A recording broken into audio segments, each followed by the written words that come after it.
Buenas, mi nombre es María de los Ángeles Urdaneta Pimienta, con mis compañeros Manuel Alejandro Vázquez Rico, Danilo Jesús Cambaruriana, Joiner Ariel Martínez Argote. Venimos a presentar el Storytelling de la semana 5. Los cuales el contenido son longitud de arco y curvatura, superficie en revolución, movimiento en el espacio, velocidad y aceleración y coordenadas polares. En esta semana también se vio una película llamada Una mente brillante, la cual aquí dejo una de las frases que están en los finales de la película, cuando a Jonas, protagonista de la serie, de la película, le dan el premio Nobel por la investigación que hizo. Y también una frase de Albert Einstein, uno de los físicos también bastante reconocidos desde sus tiempos. Gracias. Longitud de arco y de curvatura. En matemáticas, la longitud de arco, también llamada rectificación de curva, es la medida en la distancia o camino recorrido a lo largo de una curva o dimensión lineal. Históricamente ha sido difícil determinar esta longitud en segmentos irregulares, aunque fueron usados varios métodos para curvas específicas. Dada la curvatura regular Ft, la longitud de la curva entre dos puntos A y B coincidan con una longitud de intervalo con el origen A y el extremo en B. En este caso se dice que la curva está parametrizada por la longitud de arco, que llamamos en este caso el vector tangente. Siempre es unitario, se define la curva como la variación de vector tangente con respecto a la longitud de arco. Ahora lo dejaré con un pequeño ejemplo para obtener la longitud de arco.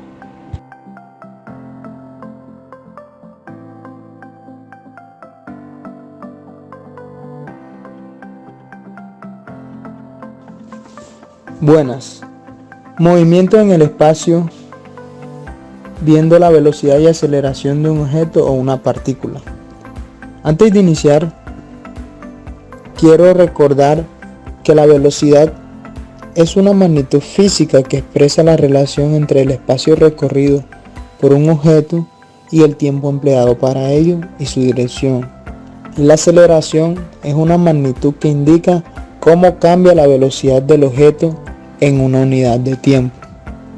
Se puede decir entonces que ambas son magnitudes vectoriales y que ambas poseen dirección. Entonces, supongamos que una partícula se mueve en el espacio describiendo una trayectoria t y que la función vectorial que describe su posición es r por t igual a f por t por i más g t por j más h t por k, en donde el parámetro t representa el tiempo.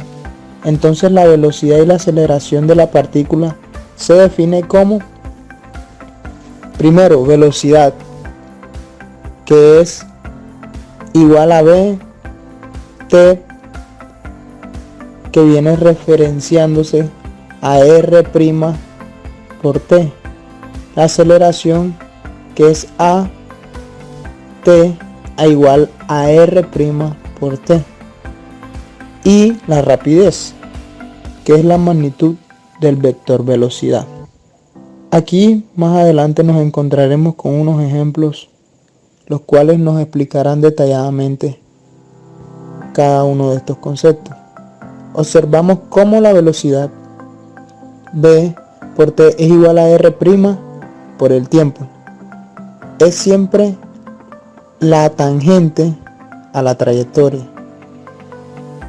Observe también el vector de la aceleración, que es igual tiempo igual 2 por seno de t entre 2 más 2 por coseno de t entre 2.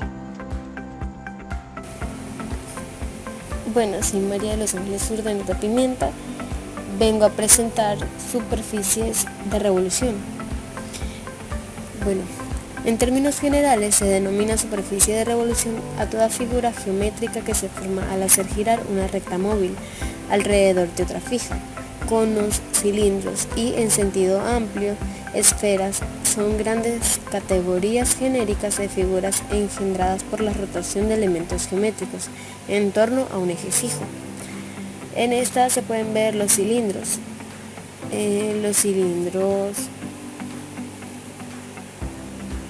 Cuando se hace girar una recta alrededor de otra fija paralela a ella, de forma que la distancia entre ambas se mantiene constante, se genera una superficie cilíndrica de revolución.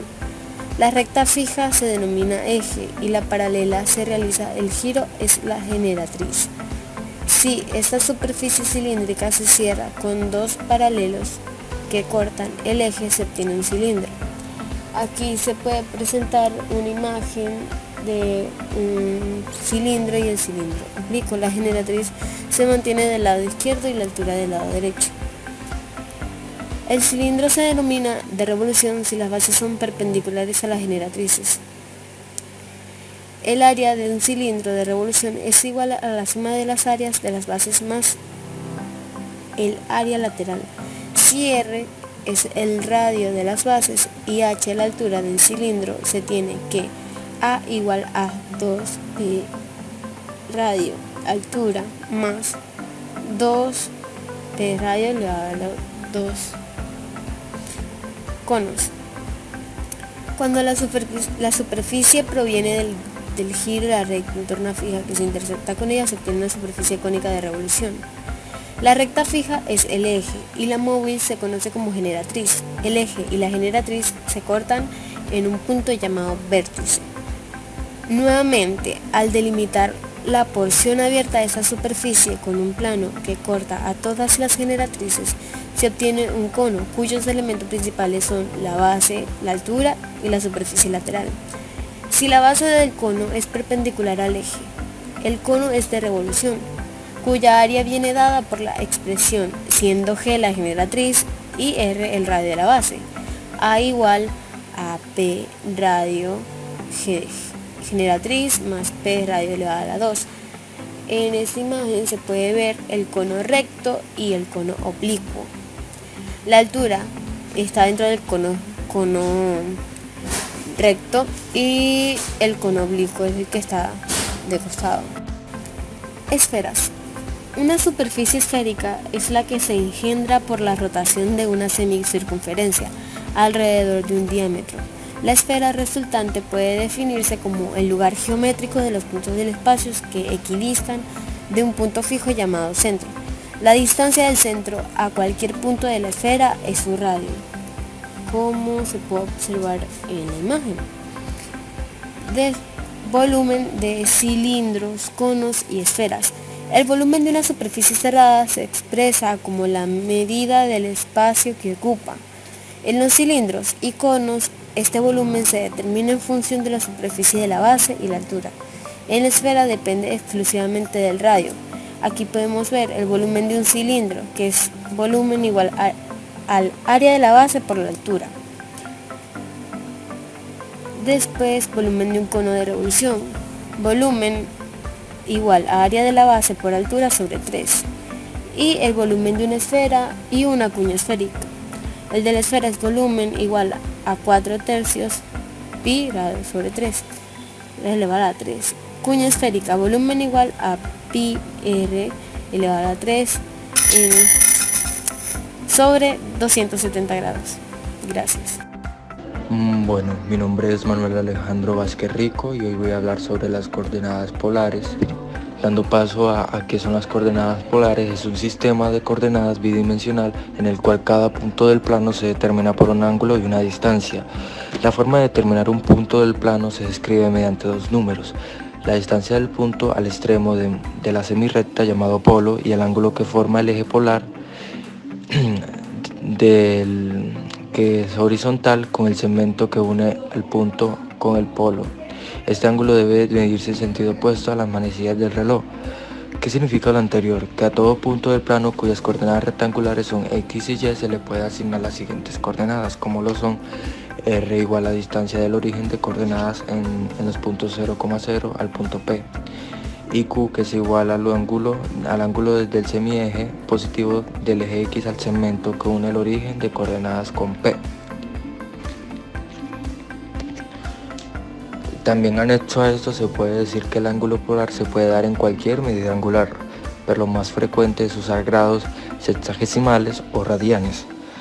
Dado entonces un par de coordenadas P del plano con dichas coordenadas representando gráficamente, y aquí tenemos una gráfica donde nos muestra el punto donde está el polo y lleva una recta hasta el punto P, R y coma tita, y también pues nos muestra un eje polar.